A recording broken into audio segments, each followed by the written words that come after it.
Jadi tema kali ini adalah tema masa depan. Jadi temanya adalah politik, ekonomi, dan budaya di era transhumanisme. Eh, Mm-mm. jadi apa namanya? Mari kita definisikan dulu apa itu transhumanisme. Jadi transhumanisme adalah di mana manusia melampaui kemanusiaannya. Salah satu tandanya adalah ketika manusia sudah bisa bergabung dengan teknologi-teknologi futuristik yang akan segera hadir di 10, 20, 30 tahun mendatang. Di antara misalnya teknologi yang menghubungkan otak kita dengan komputer secara langsung atau mengupload nyawa kita dan sebagainya. Nah, di masa yang seperti itu, politik, ekonomi, dan budaya akan berubah sangat drastis dan mau tidak mau kita harus siap menghadapinya. Nah, saya kira Ya. Bung Budiman adalah seorang politikus atau mungkin satu-satunya politikus yang sadar akan hal itu di Indonesia ya. Mungkin yang lain juga sadar tapi malu-malu ngomong. Ya, ya. Nah, apa namanya? eh, ini akan sangat penting karena abad 21 ini adalah abad di mana make it atau break it. Jadi manusia bisa Hmm. sangat sejahtera, sangat maju dan sebagainya kalau berhasil apa namanya? Menapaki masa transhumanisme itu, atau bisa saja manusia musnah bersama-sama kalau kita gagal mengantisipasinya. Nah, Hmm. uh, nah permasalahannya adalah gini, Bung. Jadi uh, otak kita ini masih otak purba saat ini. Terus Mm-mm. institusi kita itu institusi kuno, masih institusi abad ke-8 banyak diantaranya. Tapi teknologi Iya. teknologi kita adalah teknologi yang hampir bisa menyamai Tuhan gitu. Nah, mari kita membahas satu persatu ini. Uh, Mm-mm. dari sisi politik misalnya, Mm-mm. ketika ada transhumanisme ini kan yang namanya nasionalisme sudah tidak relevan lagi, yang namanya Mm-mm. agama itu tidak banyak bisa menjawab pertanyaan-pertanyaan di masa depan. Kira-kira politik ini akan menjadi seperti apa, Bung? Bagaimana menurut pendapat Bung Budiman?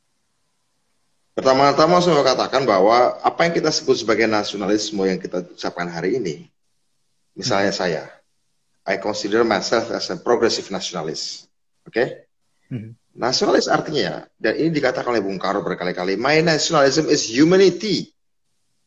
Beliau mengucapkan atau mengutipnya dari Mahatma Gandhi.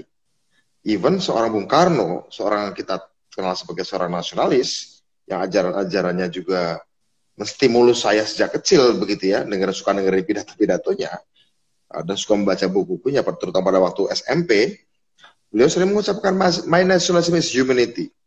Kemanusiaanku, nasionalisku adalah kemanusiaan.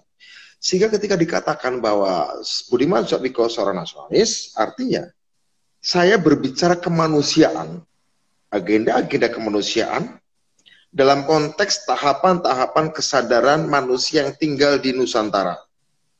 Yang pada tahun 1945 secara hukum analog ya, secara hukum analog sebagai sebuah kebenaran konstitusional menamakan dirinya sebagai Republik Indonesia. Jadi pernyataan saya orang Indonesia adalah pernyataan yang benar, kita bisa filsafat ya, benar secara legal, benar secara konstitusional, bahwa aku seorang nasionalis Indonesia artinya aku adalah seorang humanis yang lahir, tidak harus semua lahir di Indonesia ya, yang kemudian tumbuh berkembang dan dewasa dan secara emosional, secara kognisi, secara kultural, secara budaya, secara logika, secara budaya berbahasa Indonesia, secara logika berkalimat dengan bahasa Indonesia yang baik dan benar, dan secara emosional mengumpat, marah, mengungkapkan kesenangan, mengungkapkan kesedihan, mengungkapkan rasa santai dalam kata-kata yang diucapkan oleh orang Indonesia sehari-hari. Secara budaya, berbahasa, secara logika, berkalimat, dan secara emosi, berkata-kata. Bisa kata umpatan, bisa kata pujian, ya, yang ditemukan dalam kosakata bahasa Indonesia. Nah, budaya, logik maupun emosi yang saya ucapkan sehari-hari misalnya itu adalah membuat saya jadi Indonesia dan membuat saya jadi manusia. Membuat saya menjadi manusia. Manusia dalam konteks yang ketika saya mengucapkannya dipahami oleh manusia Indonesia tetangga saya, teman kerja saya, teman kuliah saya, atau teman bermain saya misalnya, teman berpolitik saya. Ya, sehingga ketika saya mengucapkan misalnya maaf ya, jancuk misalnya sebagai orang Jawa Timur misalnya, maka manusia Indonesia yang tinggal di Surabaya misalnya akan merasakan emosi itu. Bukan sebagai sebuah emosi amarah, tapi emosi keakraban, kekangenan misalnya nggak lama ketemu, oh jancuk kon, nang diwai kon, gitu, misalnya gitu ya. Emosi bahagia, aku nggak lama nggak ketemu, amin misalnya. Woi, jancuk nang diwai kan good misalnya, gitu ya. Emosi kesenangan dan hanya orang Indonesia yang tumbuh dari kultur Surabaya, kultur arek yang bisa memahami bahwa itu bukan makian, gitu loh. Nah, semua struktur bahasa budaya dalam bahasa, logik dalam kalimat dan emosi dalam kata inilah yang kemudian membentuk saya Indonesia. Sehingga ketika saya tinggal di misalnya saya tinggal di Cambridge misalnya atau suatu saat berkelana di Silicon Valley dan ketemu misalnya lagi jalan-jalan di Palo Alto di Menlo Park, tiba-tiba saya dengar ada bagi makan ada orang jangan sokon, emosi saya tergerak. Ini ada orang Indonesia sebelah saya rupanya. Kamu dari Indonesia ya? Bisa dia keturunan Tionghoa, kita pikir mungkin dari Guangzhou atau dari Shanghai, tapi dia ngomong dengan temannya, wah jangan ini ternyata orang Surabaya keturunan Tionghoa. Saya merasakan emosi. Disitulah saya merasakan arti Indonesia secara emosional, bahkan arti sebagai Jawa atau arti sebagai orang arek gitu ya, orang arek. Nah, inilah proses kognisi yang seperti ini yang tumbuh dari cara berpikir manusia, berucap manusia, dan menciptakan sistem sosial, itulah yang secara konstitusional secara undang-undang dasar itu disebut Negara Kesatuan Republik Indonesia. Sebagai kebenaran konstitusional. Nah, kebenaran konstitusional itu adalah lahir dari, kalau urut tarik ke belakang sejarahnya dari Westphalia Agreement, di mana pada waktu itu orang Eropa berkelahi antar agama, dan gue udah nggak usah pakai agama-agama lagi deh, kita sekarang negara bangsa aja, Westphalian ya. Kemudian lahir dari revolusi industri, revolusi Prancis, kemerdekaan Amerika, segala macam, lahirnya Jerman, penyatuan Italia, Inggris tentu saja lama, Prancis tentu saja lama, tapi udah mengalami revolusi dan mereka punya identitas seperti keprancisan, kejermanan, keitaliaan gitu ya. Nah, menurut saya itu adalah sebuah fakta. Sebuah fakta. Dan itu kemudian dikukuhkan dalam konstitusi, dan kemudian yang dikukuhkan oleh konstitusi kebenaran konstitusi antar negara tadi yang sifatnya relatif dan menciptakan imajinasi baru tentang negara bangsa. Nusantara yang tadinya Majapahit, Demak, Mataram, Sriwijaya, Pajajaran, Pakuan, etc. itu kemudian merasa sebagai kita sama-sama korban penjajahan Belanda, yuk kita menjadi Indonesia. Munculkan imajinasi, udah munculnya Liga Bangsa-Bangsa, sebelum kemudian pecahnya Perang Dunia I, nasionalisme tadi kemudian tiba-tiba mengambil wajah negatifnya sehingga berperang dalam Perang Dunia Pertama, kemudian berkembang lagi jadi Perang Dunia Kedua, akhirnya muncul PBB, Perserikatan Bangsa-Bangsa, dan muncul negara bangsa baru yang lintas suku. Kemudian ada jadi orang sama-sama berbahasa Arab tapi aku jadi Mesir, sama-sama berbahasa Arab tapi aku jadi Arab Saudi. Beda, kalau sama bahasa Arab, aku jadi Lebanon. Sebelumnya bahkan di abad 19 sama-sama berbahasa Spanyol, aku Argentina, kamu Bolivia, kamu Kolombia, kamu Chile, kamu Meksiko. Aneh kan? Sama-sama berbahasa Spanyol. Indonesia uniknya adalah bahasanya sama tapi menetapkan republik yang sama. Bahasanya berbeda tapi republik yang sama. Amerika Latin bahasanya sama, republiknya berbeda. Arab bahasanya berbeda, kerajaan dan republiknya berbeda. Gitu kira-kira. Oke. Nah ini Bung, ini kaitannya dengan tantangan-tantangan di masa mendatang ya. Bisakah manusia melampaui garis-garis batas primordial seperti itu? Sebenarnya primordial, tapi ketika ketika dijadikan sebagai rasa kemanusiaan sebenarnya bagus-bagus saja. Tapi mungkin apakah kita perlu membuat organisasi-organisasi supranasional yang lebih kuat, misalnya Federasi Bumi, supaya ada kesamaan visi dan misi manusia itu menghadapi masa-masa sulit di masa mendatang itu. Memungkinkan ketika ilmu pengetahuan dan teknologinya memungkinkan. Iya, Itu ya, karena satu. saat ini saja misalnya gini, permasalahan kita, misalnya climate change saja itu tidak bisa diselesaikan dengan nasionalisme gitu. Jadi harus diselesaikan Betul, secara bersama dalam koridor betul. organisasi supranasional. Nah, PBB saat ini kan kurang kuat. Nah, apalagi Hmm. ketika kita menghadapi yang namanya artificial general intelligence atau Oh ya. teknologi nano yang sudah akan semakin maju. Uh, Menurut Bung, kira-kira seberapa besar chance manusia bisa menciptakan organisasi supranasional seperti Federasi Bumi? Ya sekarang kita dipaksa oleh guru killer yang namanya Miss Corona untuk menjadi pelajar yang baik dan meningkatkan kapasitas belajar kita dalam studium general menjadi manusia, menjadi warga dunia. Guru killer yang namanya Miss Corona ini dengan sangat lethal gitu ya, murderous banget gitu ya, memaksa kelas-kelas negara bangsa untuk ikut kuliah studium general, kuliah umum tentang kemanusiaan, tentang bioteknologi, tentang sains, tentang digital. Dan akhirnya betapa relatifnya jarak geografis dan waktu seperti saya sekarang ini.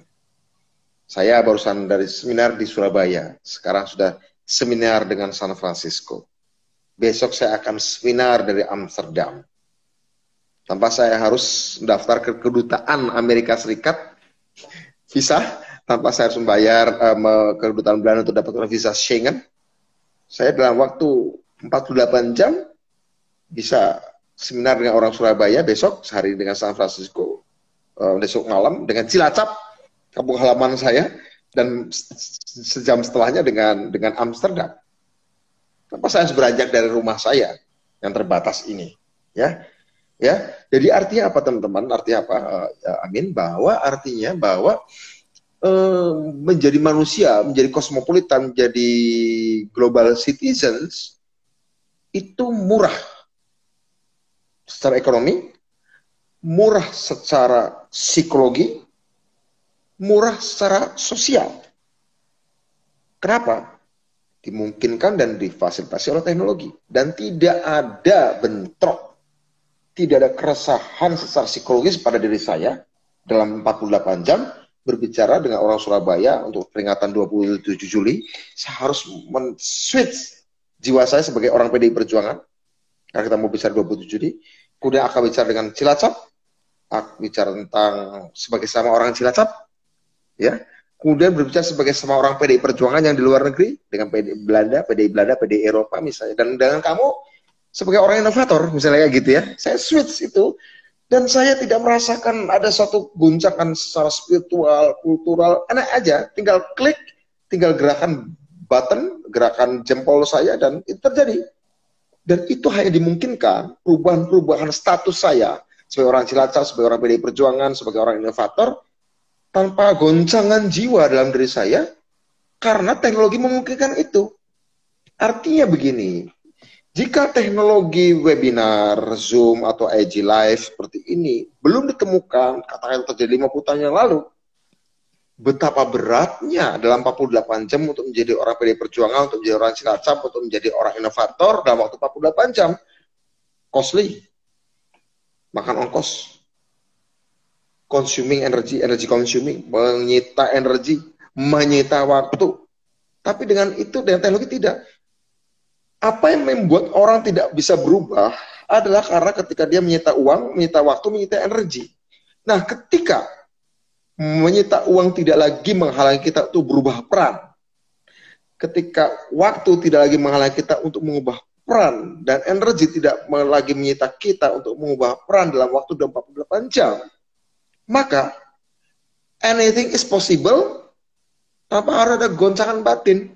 Tanpa harus ada konflik dengan keluarga saya. Aku sekarang mau ke Surabaya, aku mau ke Cilacap, satu aku mau ke Amerika, aku mau ke Belanda. Shit, uang dari mana ini? Uang belanja aku mana nih kok aku pakai Terus sekarang nggak ada itu kan, nggak ada hambatan istriku, keluargaku mengatakan uangnya maka saya bisa melakukan langsung dan kau dari San Francisco hari ini. Artinya apa? Biaya sosial, biaya ekonomi, biaya emosi menjadi hilang. Untuk hal-hal besar, untuk hal-hal yang substantif, mengubah wajah dunia. Artinya apa? Teknologi, jika tidak memungkinkan orang berimajinasi, tidak memungkinkan orang menumpang imajinasi, maka akan menciptakan konflik. Baik personal maupun sosial. Tapi teknologi akan membuat konflik menjadi tidak perlu ada namanya membagi-bagi prioritas untuk mengorbankan banyak hal. Karena saya nggak harus membagi prioritas. Dengan di tempat yang sama di rumah saya bisa melakukan banyak hal sekaligus. Teknologi menjadi penting. Membuat biaya menjadi tidak ada. Itulah, amin. Ya. Terus ini kaitannya sama politik secara teknis ya. Di masa mendatang ada beberapa inisiatif, misalnya di Amerika Selatan ada yang namanya crypto politics. Jadi bagaimana? Saya belum tahu, Pak.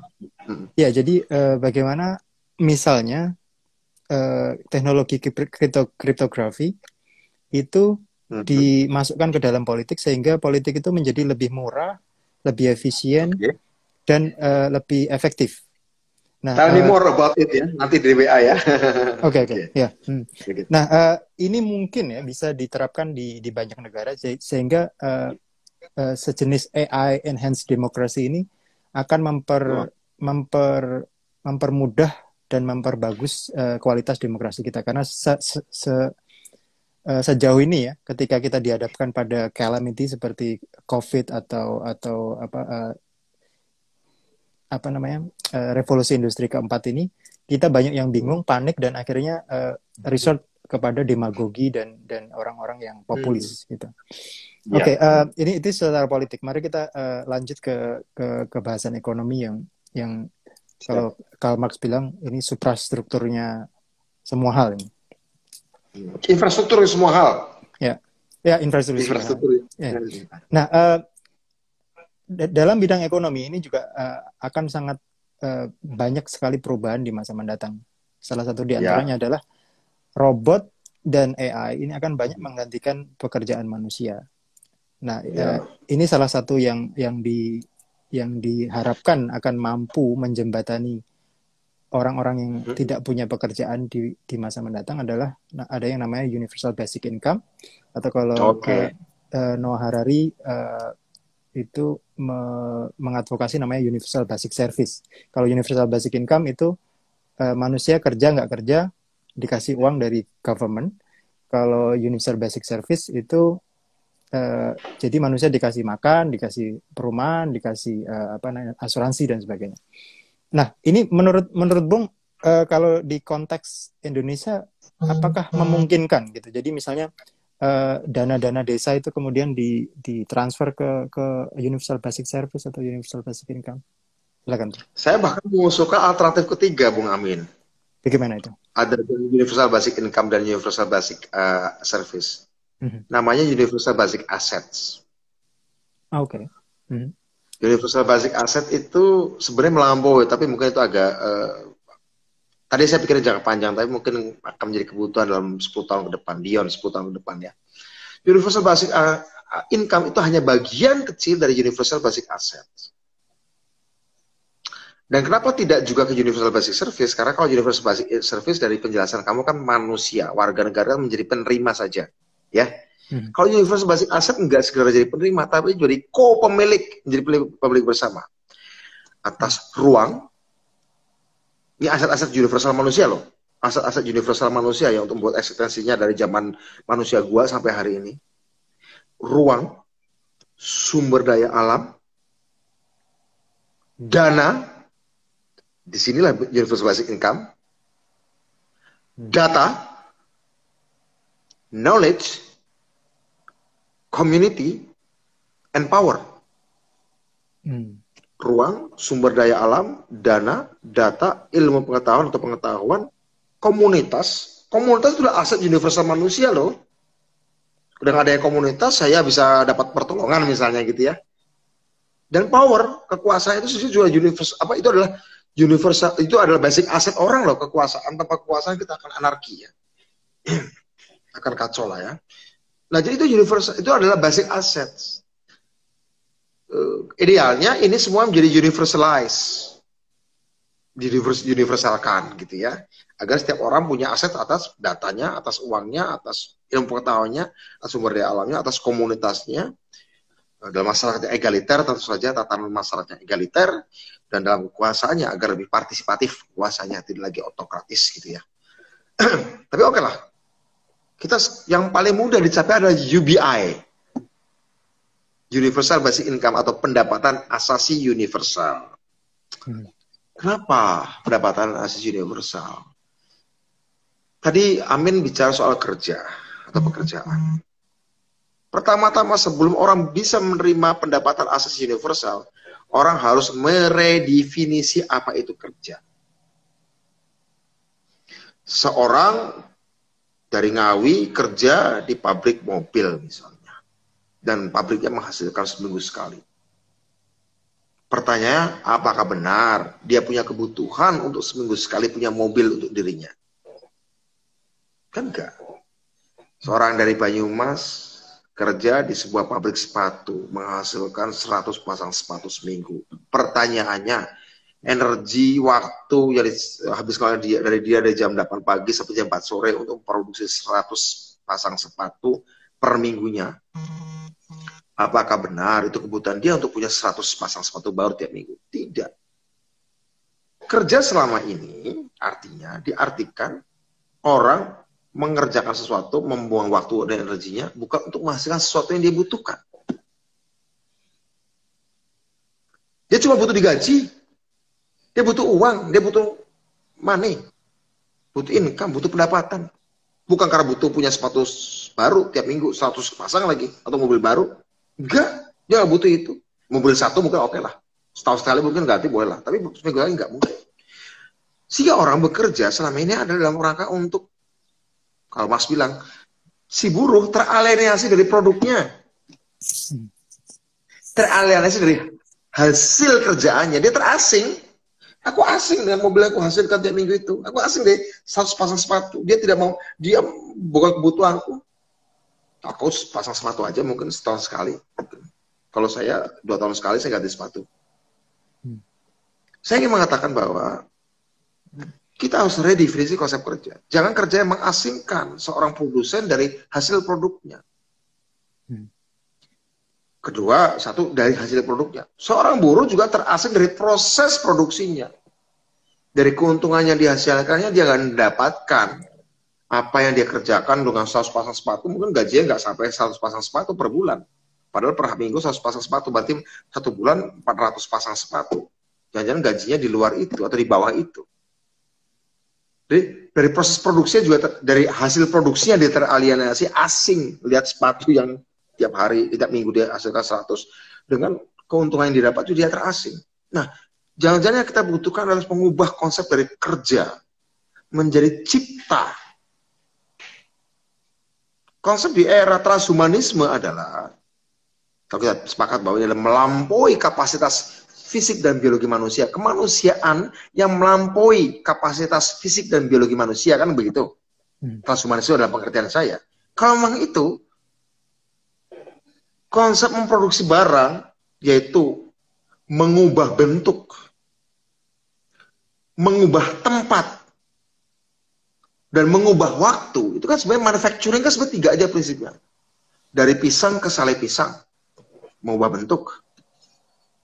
Dari sale pisang yang ada di desaku menjadi sale pisang di plastik di Alfamart, mengubah tempat. Sale pisang diproduksi hari ini, ketika banyak sale pisang beredar, harganya murah. Kalau diedarkan pada saat suplai sale pisangnya rendah, sehingga harganya mahal. Mengubah waktu. Mengubah bentuk, mengubah tempat, mengubah waktu, ya, itu adalah sebuah kegiatan manufacturing yang kemudian kalau dia dikerjakan atas perintah orang, dia tidak merasa punya ikatan emosional pada sale pisang itu. Tapi kalau sale pisang itu adalah hasil ciptanya, mengubah bentuk, mengubah tempat, mengubah waktu, maknanya akan lain. Di era transhumanisme, yang harus kita muncul adalah daya cipta, bukan kapasitas bekerja. Karena kapasitas bekerja nggak menjelaskan, tidak melibatkan dua faktor yang wajib harus ada dalam tubuh manusia atau dalam diri manusia. Cinta dan cipta. Cinta dan cita. Oke. Nah, kerja tanpa cinta dan cita cuma kerja. Kalau dengan cinta, dengan cita-cita jadi cipta dia. Aku mencintai apa yang kuhasilkan. Mudah aku punya cita-cita, apa yang kuhasilkan untuk membentuk sesuatu, sehingga aku menciptakannya. Jadi sekarang kita butuh adalah manusia berdaya cipta, bukan manusia berkemampuan kerja. Syaratnya harus punya kemampuan mencinta dan kemampuan cita-cita, kemampuan berimajinasi. Saya kira ketika mesin-mesin akan mengambil alih semua pekerjaan fisik dan rutin, yang tersisa pada manusia adalah daya imajinasinya dan daya cintanya, atau cinta dan cita-citanya. Saya kira itu, Bung. Mantap itu.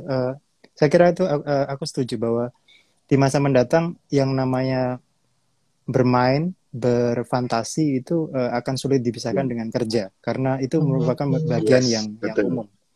Bermain ya? Iya, bermain dan bekerja itu sesuatu yang sama. Saat ini pun sudah mulai banyak ya. Jadi anak-anak atau anak atau orang dewasa main game aja udah bisa menghasilkan jutaan dolar per bulan.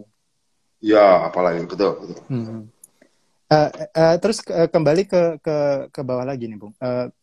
Ini kaitannya sama data ya. Kalau pionirnya internet Tim Berners-Lee pernah bilang bahwa karena di masa mendatang ekonomi data ini adalah ekonomi dengan chunk yang paling besar. Dan mau nggak mau kita harus memajakinya lebih tinggi. Nah ini kaitannya sama pemerintah juga nih. Apakah dia bisa mengimpose hal-hal seperti data tax, robot tax atau AI tax untuk membiayai orang-orang yang teralienasi dari kerja itu tadi? Karena ya pada akhirnya akan ada kerja-kerja baru, tapi paling tidak basic needs dari orang-orang yang tidak punya kerja atau yang tidak punya resource untuk yang sudah terbebaskan dari kerja alienasi. Iya, benar-benar. Kira-kira kalau ini tanpa organisasi supranasional yang kuat, apakah bisa, Bung? Karena perusahaan itu di tiap negara beda-beda. Misalnya Netflix aja di Amerika dipajekin, tapi kemudian ketika mau dipajekin di Indonesia itu susah. Gitu. Nah, itu saya sepakat. Disinilah menjadi penting. Artinya organisasi yang lebih kuat supranegara atau worldwide itu kemudian muncul out of necessity, muncul dari kebutuhan. Karena manusia pada umumnya, kecuali visionary, kecuali futuris, pada umumnya manusia kan bukan futuris, Bung Amin. Pada umumnya manusia kan cara berpikir tiba masa, tiba akal. Anda bayangkan aja miliaran manusia sebenarnya kan hidup dengan imajinasi orang, segelintir orang aja kan? Ya. Bener gak sih? Manusia hidup 7 miliar manusia kan hidup sebenarnya mereka hidup dengan dituntut oleh imajinasi beberapa orang lah. Ya kan? Beberapa pendiri republik, pejuang kemerdekaan. Saya, kamu, atau saya lah ya. Hidup dengan imajinasi Bung Karno, Bung Hatta Sarir loh. Ya kan? Gitu ya. Oke. Jadi intinya saya ingin mengatakan bahwa perlu ada diimpose suatu kesepakatan global, dan ini sudah dimulai oleh Paus Fransiskus ketika dalam pidato Paskah yang mengatakan perlu ada universal basic income. Sehingga perlu ada taksasi terhadap data. Karena bayangkan Ford butuh beberapa generasi untuk menjadi kapitalis besar. Tapi seorang Mark Zuckerberg, Larry Page, Sergey Brin hanya butuh usia pubernya. Dalam usia pubernya, ya, nggak puber sih ya, usia kematangan awal gitu ya. Bahkan puber barangkali mungkin dimulai di usia puber belasan tahun, jangan-jangan mereka imajinasi pubernya dan kemudian masa-masa setengah baya awalnya, dia sudah menjadi besar loh. Karena apa? Karena data. Karena apa? Komoditi adalah data. Data dari mana? Dari pengalaman. Nah, kalau sosial Zuboff, pengalaman menjadi komoditi. Contoh sederhana nih, misalnya saya makan soto di sebuah rumah makan soto. Tiba-tiba dalam kantong saya yang jahil membawa bangkai kecoa. Saya taruh di soto itu, udah saya foto. Kemudian saya upload ke Instagram, ke Twitter. Saya makan soto. Di rumah makan soto X, ini ada kecoa, kalau saya nyaru. saya bisa dapat uang nggak dari pesaingnya rumah makan soto Y yang sebelahnya? Bisa saja. Pengalaman bawa seekor bangkai kecoa, pengalaman yang sangat trivial, sangat nggak penting banget gitu, tapi bisa menghasilkan jutaan pada diri saya. Ya, betul. Hanya karena saya mengupload data seekor bangkai kecoa yang saya fabrikasi. Saya ingin mengatakan bahwa betapa pengalaman hari ini, pengalaman yang paling nggak penting, kita anggap nggak penting. Pengalaman apa sih? Ya di Instagram deh lah. Nggak ada pengalaman ngelawan Soeharto, nggak ada pengalaman apa namanya demonstrasi dengan petani, atau ada pengalaman apa, pengalaman sederhana aja, mungkin buka celana di sebuah supermarket dan kemudian di upload, kemudian yang viewersnya jadi banyak, saya dapat AdSense misalnya gitu ya, atau pengalaman apa konyol nggak penting, pengalaman tapi bisa menghasilkan uang. Nah, jadi artinya apa? Betapa itu dunia ini sudah tunggang langgang sedemikian rupa sehingga butuh rearrangement, pengaturan kembali tata kelola atas budaya, atas ekonomi, atas politik, atas pendidikan, atas kesehatan, atas agama, macam-macam, Bung. Saya kira itu. Nah ini ya, kita harus ngomong itu. Kita harus sampaikan ke generasi Z. Ini menjadi tugas Bung. Gitu, Bung. Oke.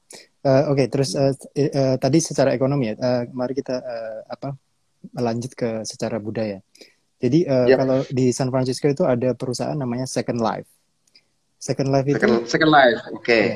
Second Life itu adalah sebuah semesta baru virtual di mana kita bisa berinteraksi di situ dengan orang lain, bangun kota di situ. Istilahnya semesta baru lah.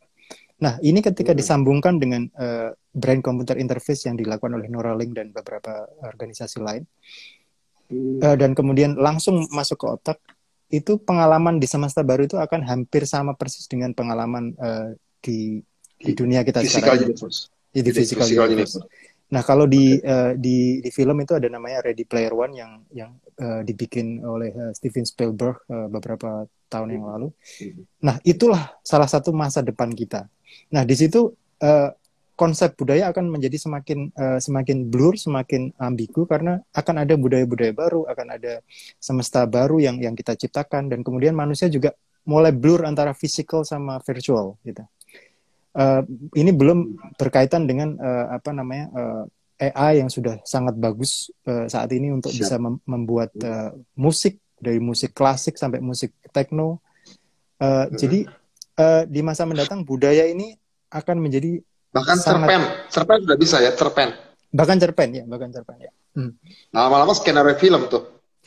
Oh ya, betul. Yang terakhir ini malah kemarin itu jadi kita bisa berbicara secara filosofis dengan AI. Jadi ada salah satu OpenAI produk OpenAI yang bisa kita ajak diskusi secara berat gitu. Dan bahkan kata-katanya bisa melebihi manusia. Nah Socrates 4.0 ya. Iya, Socrates 3.0 betul. Asik juga tuh. Oke. I like it. Dengan budaya baru semacam itu, apakah menurut Bung Budiman kita sudah cukup siap untuk menerimanya? Karena seperti yang saya bilang tadi, emosi kita, otak kita ini sebenarnya adalah masih otak purba. Sedangkan institusi kita sekali lagi adalah institusi lama yang belum tentu bisa mengakomodir perkembangan baru itu. Tapi teknologi kita ini udah teknologi mirip Tuhan. God-like technology. God-like technology. Menurut Bung, di bagian budaya ini apa yang perlu kita lakukan supaya manusia ini sadar bahwa ini hal-hal baru ini akan segera datang. Jadi kita tidak perlu terlalu ribut atas hal-hal yang sekarang ada gitu. Maksudnya, misalnya barusan kemarin itu ada kasus penganut Sunda Wiwitan digagalkan pembangunan makam sesepuhnya misalnya. Nah, ini bagaimana menyadarkan orang-orang di bawah ini untuk ini akan segera berubah loh. Jadi kalau kita atau kalau Anda tidak segera menyadarinya, ini akan menjadi relik, akan menjadi apa namanya, pertengkaran-pertengkaran purba yang akan ditertawakan di masa mendatang. Bagaimana menurut Bang menjembatani? Saya kira kita pada tingkat tertentu secara tidak sadar sudah melakukan adaptasi ya. Misalnya begini, dulu beberapa bulan lalu, beberapa tahun lalu kita masih membagi dunia ini seperti dunia nyata dan dunia maya. Betul tidak kan? Betul. Ada nih, ayo kita maya, nyata gitu ya. Saya kira itu penamaan itu nggak tepat lagi loh. Karena ketika kegiatan kita sekarang ini, kita beberapa bulan lalu masih disebut kegiatan dunia maya ya.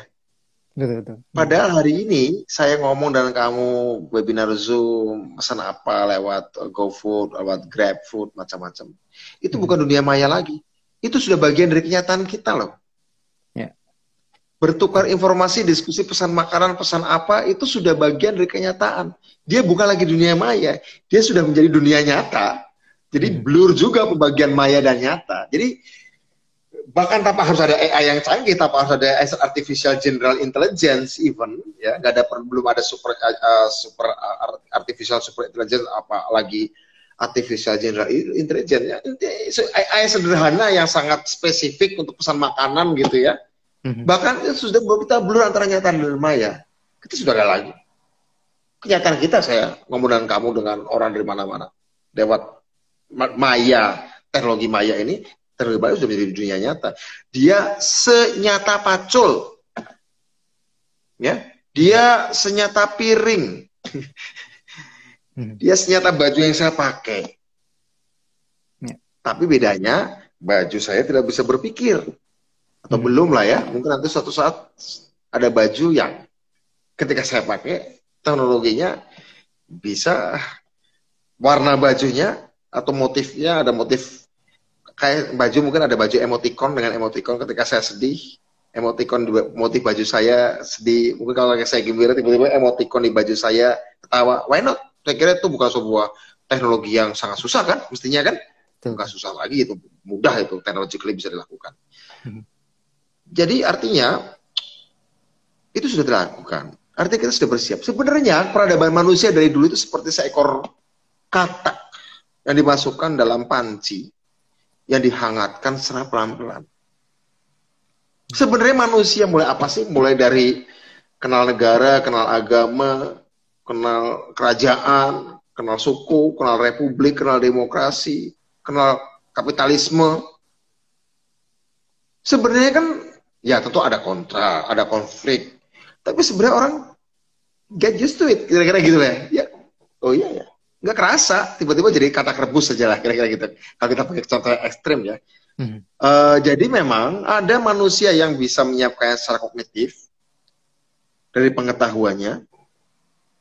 Ada manusia yang bisa dari ilmu pengetahuan, bukan. Dan ada manusia yang harus bisa adaptasi dengan pengalamannya. Nah, ilmu pengetahuan itu universal. Pengalaman itu personal. Hanya sedikit mereka yang memang menghabiskan waktunya untuk menjadikan yang universal itu pengalaman dirinya. Tapi kebanyakan manusia belajar kebijaksanaan baru lewat pengalaman personal. Oke? Nah pertanyaan, apakah siap? Ada yang bisa dikandani lewat kuliah, lewat diskusi gitu ya? Atau lewat kamu yang nyari kemana-mana gitu, sampai ke Amerika ya? Ada yang memang harus mengalami dulu. Dan memang ketika mengalami bisa banyak korban, banyak makan waktu. Tugas kita adalah nuntun supaya lebih sedikit korban, lebih sedikit biaya, lebih sedikit waktu yang dikorbankan. Itu aja. Tugas para futuris adalah menyampaikan ke depan. Tugas para down to earth futuris menyampaikan ke masyarakat pada umumnya dengan cara-cara yang secara kultural bisa diterima. Itu perlu juga ya, sambil mempertimbangkan pertimbangan etik dan kognisi masyarakat seperti apa. Tapi kita tahu toh lambat atau cepat kamu akan ke sana. Saya kira ini menjadi penting. Karena itu saya punya kritik sebagai pada kaum libertarian. Ya. Sebenarnya kaum progresif itu adalah kaum libertarian yang tahu dinamika etika masyarakat. seorang progresif adalah seorang libertarian karena mereka juga pada akhirnya menginginkan kebebasan individu. Tapi disampaikan karena pemahaman atas etika sosial, etika kultural, sehingga mereka tahu bagaimana conveying message, tahu bagaimana membuat pesan-pesannya bisa diterima. Karena apa? Karena ketika pesan kemajuan diterima, kaum progresif selalu memasukkan bahwa value baru juga harus membawa aturan cara membagi rezeki yang baru. Kaum libertarian yang kritik saya adalah ketika dia membawa value baru, dia tidak pernah membicarakan insentif model yang baru secara tangible maupun intangible atas value baru itu. Kaum progresif, nilai-nilai baru selalu disertakan bahwa ini cara ngatur rezeki yang baru, yang lebih merata, lebih aksesibel. Ketika saya pada kaum libertarian, dia hanya bicara tentang ide-ide baru, melompat. Kalau soal lompat-lompatan, kaum progresif juga melompat begitu ya. Tapi kaum progresif ini harus ikuti dengan cara kerja membagi rezeki yang baru. Karena jika tidak, masyarakat pada umumnya akan menolak bahwa ide baru ini tidak membuat saya kenyamanan dalam eksistensi hidup saya, untuk makan saya. Nah, ini tantangan bagi kaum libertarian supaya menjadi kaum progresif agar ide baru itu diikuti dengan cara membagi rezeki yang baru yang lebih merata. Saya kira penting. Karena itu saya punya obsesi dalam hidup, Bung. Satu, kebebasan manusia. Karena itu saya dulu terlibat dengan teman-teman melawan Soeharto. Karena saya ingin lihat ada kebebasan manusia Indonesia, tentu saja. Obsesi yang kedua adalah keadilan sosial manusia. Karena itu saya ketika di DPR saya memperjuangkan undang-undang desa, minimal keadilan dari segi anggaran. Obsesi yang ketiga adalah kemajuan manusia. Karena itu saya dengan teman-teman bikin inovator. Obsesi yang keempat adalah hegemoni manusia, agar manusia tetap bisa memperalat-alat, bukan diperalat oleh alat, secerdas apapun alat itu. Saya kira ini posisi yang diambil oleh Elon Musk. Ketika alat terpisah dari tubuh manusia dan lebih cerdas, ketimbang dia lebih cerdas dan jauh dari gua, lebih baik alat itu ditempelkan di tubuh saya, sehingga saya tetap bisa kontrol, kasarnya begitu. Saya tetap bisa memperalat alat. Ya. Obsesi yang kelima adalah sustainability manusia, sosial maupun fisikal maupun biologikal, tentu saja begitu. Ini apa namanya, kita bahasan terakhir sebelum kita lemparkan ke audiens, siapa tahu ada yang pertanyaannya. Jadi kalau great divide yang dikhawatirkan oleh Karl Marx dan filosof-filosof zaman dulu adalah antara yang punya kapital sama enggak. Great divide di masa mendatang adalah antara transhuman sama human biasa gitu. Antara manusia yang sudah bertransformasi dengan teknologi dan kemudian menjadi jauh lebih cerdas, dan kemudian manusia biasa yang masih Luddite, masih tidak mau mengakomodir teknologi-teknologi baru itu. Kalau menurut Bung Budiman, compassion seperti apa yang bisa diharapkan dari transhuman ini kepada human biasa sehingga tidak akan terjadi mungkin kesenjangan yang terlalu besar gitu. Apakah perlu misalnya dibuat reservasi khusus untuk human yang tidak mau jadi transhuman ini atau seperti apa? Ada gambaran? Ya, saya tidak percaya saya secara etik menolak divide gitu ya. Karena itu saya katakan tadi, saya punya 5 obsesi. Kebebasan manusia, keadilan sosial manusia, kemajuan manusia, hegemoni manusia, dan keberlangsungan manusia. Itu nggak bisa dipisahkan, itu 5 sila itu. Okay. 5 sila itu: kebebasan manusia, keadilan sosial manusia, kemajuan manusia, hegemoni manusia, dan sustainability atau immortality juga bisa ya, manusia. Artinya apa, Bung? Artinya kemajuan teknologi itu jangan meninggalkan orang di landasan. Kalau kita mau ke transhumanisme, which is itu akan menjadi tak terhindarkan, dia harus menjadi pengalaman manusia sedunia. Kenapa saya mendukung universal basic income? Kenapa saya kemudian juga at the end of the day, ultimately, eventually, kita harus juga mencapai universal basic asset. Setiap orang punya akses pada sumber daya alam, ruang, data, knowledge, community, and power, dan dana, agar kemewahan-kemewahan teknologis yang dicapai dari teknologi nanoteknologi, brain machine interface, blockchain, you name it, quantum computing, you name it, neuromorphic computing, itu agar semua diakses oleh manusia, 7 miliar manusia punya akses itu. Toh Mau apa sih? Mau sekaya apa kamu secara individual? Kamu akan cepat kaya dengan menguasai itu. Tapi juga mau apa? Mau apa? Mau kemudian meninggalkan bumi sendirian seperti film Elysium? Bisa seperti itu. Mau kayak gitu? Ya juga. Kalau ke Mars bareng deh. Kalau mau tinggal di stasiun ruang angkasa atau kota-kota satelit di luar atmosfer, ya bikin yang banyak bareng-bareng deh sebagian tinggal di bumi. Kenapa sih? Karena begini, Bung.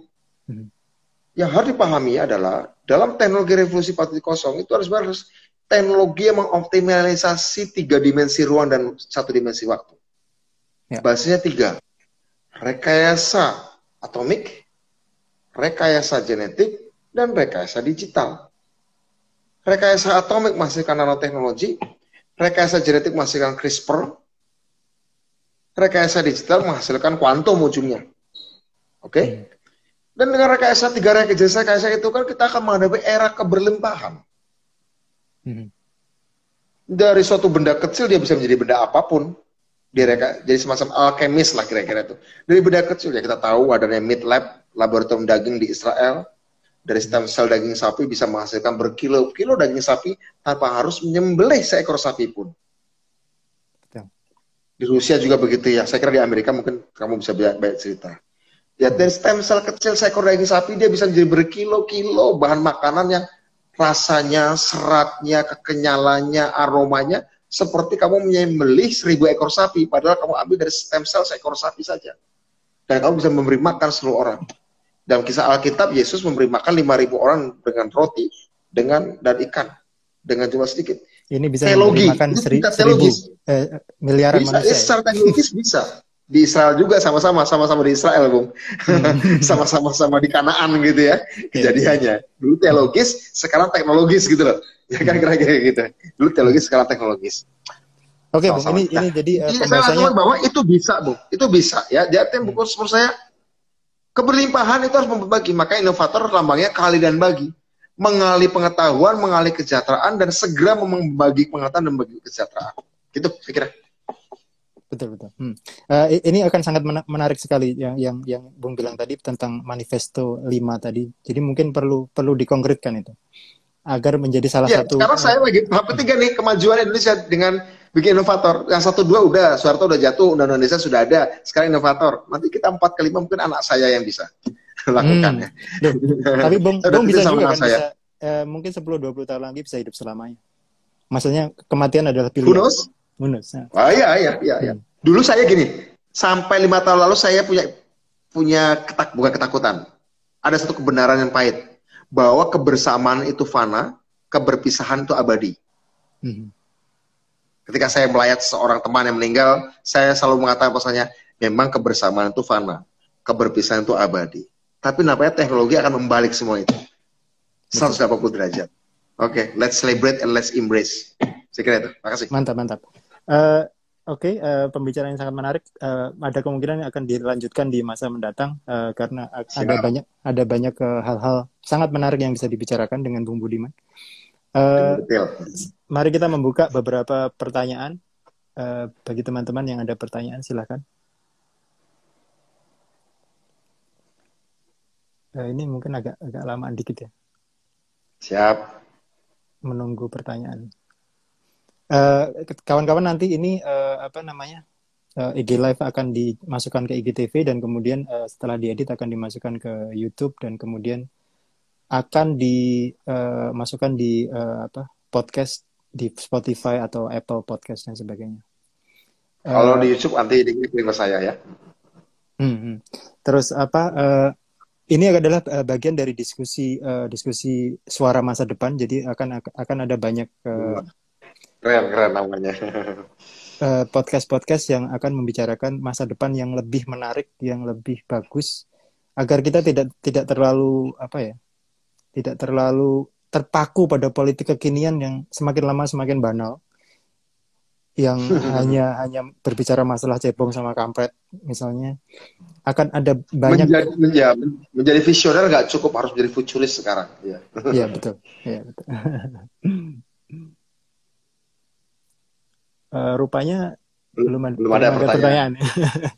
Ya, dan ini bukan nggak dimengerti ya. Mudah-mudahan kalau udah mengerti semua ya. Iya, ya, betul, betul. Nah, ini ada pertanyaan nih. Bagaimana Siap. Indonesia menghadapi eh, revolusi industri 4.0 di saat diskusi sosialisme sama komunisme aja dibubarkan? Gimana, Bung? Ya, saya pikir kita nggak usah takut pada pemikiran manusia ya, karena ideologi terlepas dari namanya ya, mau komunisme, sosialisme, even Islamisme segala macam itu kan sebenarnya embedded, tertanam dalam otak kita, Bung. Tengah tertanam dalam pengalaman sosial. Ini saya lagi baca bukunya Sapolsky, seorang dosen neurobiologi di Stanford. Judulnya Behave. Saya lupa judul bahasa Inggrisnya apa, tapi saya terjemahkan jadi perilaku itu adalah biologi dari sisi buruk dan sisi baik manusia. Jadi memang apa yang disebut baik, buruk, segala macam, itu sebenarnya bukan masalah baik dan buruk. Itu soal bagaimana neural kita, sistem saraf kita memproses sebuah informasi dan kemudian mengambil kesimpulan-kesimpulan secara sosial, secara kultural dari data-data yang masuk. Jadi menurut saya diskusi-diskusi tentang setiap orang punya otak sosialis di kepalanya. Setiap orang punya bagian konservatif di kepalanya. Setiap orang punya bagian liberal di kepalanya. Dalam diri saya menganggap diri saya manusia politik progresif. Saya nggak suka menyebut saya politisi ya, manusia politik. Saya menganggap diri saya manusia politik progresif. Tapi apakah ada sisi konservatif dari diri saya? Ada. Mungkin saya bocorin salah satunya adalah saya kadang-kadang berperan sebagai strength father dalam keluarga. Ketika saya kepada anak saya tidak terlalu baik memberikan kebebasan, tidak 100%, tapi saya arahkan. Saya nudging dia. Kadang-kadang saya marahin. Kamu harus jadi saintis. Gitu. Ayah sudah menjalankan program pengalaman politik. Saya ceritakan kata-kata Presiden Amerika Serikat John Adams. Saya belajar politik dan filsafat. Saya belajar politik dan perang agar anak saya bisa belajar filsafat, belajar ilmu astronomi, belajar ilmu perkapalan. Anak saya belajar ilmu filsafat, astronomi, perkapalan agar anaknya kelak bisa belajar puisi, bisa belajar bikin lukisan. Nah, ayah sudah belajar politik. Kamu harus. Ketika saya ngomong harus, saya sebenarnya sedang menjadi strength father ya, agak konservatif kan. Ya, kadang-kadang saya memanfaatkan posisi saya. Ada sih konservatif dalam diri saya. Dia harus jadi saintis gitu loh, kira-kira gitu. Jadi menurut saya ada yang dominan sosialis, ada yang dominan progresif, ada dominan liberal. Itu tergantung dari pengalaman biologis dan pengalaman sosialnya. Saya kira itu, Bung. Betul. Ini ada pertanyaan menarik di yang selanjutnya ini. Ya. Apakah dimungkinkan datakrasi, politik berdasarkan data, dalam kondisi politik yang masih oligark seperti sekarang ini? Jadi, bagaimana membangun datakrasi di era oligarki ini? Oligarki itu adalah kenyataan sosial. Datakrasi adalah kebenaran komputasional. Jadi pertarungannya adalah apakah kenyataan sosial akan unggul atas kebenaran komputasional. Dalam kenyataannya, meskipun tidak mulus, kebenaran komputasional selalu akhirnya menang. Jadi kalau bicara datakrasi adalah perwujudan dari kebenaran komputasional. Oligarki adalah produk dari kenyataan sosial. Ya, kalau saya sih berpihak pada masa depan. Kadang-kadang kompromi, kadang-kadang melambat, kadang-kadang berhenti pertarungannya, kadang-kadang mundur.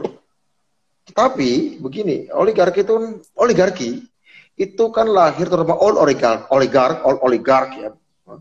Itu lahir dari penguasa atas kelembagaan analog. Kultural, spiritual, politikal, societal, itu kan soalnya gitu kan. Oligark kan itu. Ya kan. Oligarki lama kan lahir dari penguasa lembaga analog. Nah sekarang lembaga analog kepayahan, apalagi di era pandemi, di era new normal. Kebenaran berbasis data atau kebenaran komputasional saya sebut itu akhirnya mengambil alih semua hal, ya kan? Tapi apakah akan melahirkan oligarki baru? Oligarki baru lahir juga, oligarki baru yang menguasai data, ya kan? Yang di tempatmu itu, Silicon Valley itu. Yeah. Nah itu juga nanti akan muncul di oligarki baru itu juga. Makanya saya dengan teman-teman desa lagi bangun desa, coba ingin BUMDes atau Badan Usaha Milik Desa kalau bisa suatu saat menjadi perusahaan big data. Kalau kamu ada Silicon Valley, saya punya mimpi untuk melawan oligarki lama maupun mencegah oligarki baru BUMDes harus jadi perusahaan big data, harus jadi perusahaan AI. Itu mimpi saya. Minimal BUMADes, Badan Usaha Milik Antar Desa atau konsorsium BUMDes di satu kabupaten. Saya mimpi itu. Saya berharap 10 tahun lagi ada itu. Ya, itu adalah mencegah oligarki baru. Ya, oke, masih. Ya, jadi Silicon Village. Itu menjawab pertanyaan yang sedang ada di layar, yaitu bagaimana langkah yang konkret untuk memajukan perkembangan desa, khususnya bidang ekonomi dan digital. Jadi untuk menjawab itu, ya, Bung Budiman dan inovatornya, yang saya termasuk salah satu anggotanya, kita sudah berusaha menuju ke sana. Kemarin kita di Garut 2 hari, di Garut 200 desa kita ajak untuk setiap desa menjadi internet service provider. Ya, Oke, Bung, karena waktunya sudah mepet, terima kasih banyak atas waktunya, terima kasih kawan-kawan atas kehadirannya. Semoga ini membuka mata kita akan kemungkinan masa depan yang lebih menarik, yang lebih bagus, dan yang lebih adil buat semua manusia. Semoga akan ada perbincangan selanjutnya, karena tentunya tidak akan habis perbincangan antara saya dan Bung Budiman. Terima kasih kawan-kawan sekali lagi. Terima kasih Bung Budiman. Sampai jumpa lagi di kesempatan selanjutnya. See you di Silicon Valley atau kamu ke Silicon Village kita. Oke, mari kita bekerja sama. Terima kasih. Terima kasih.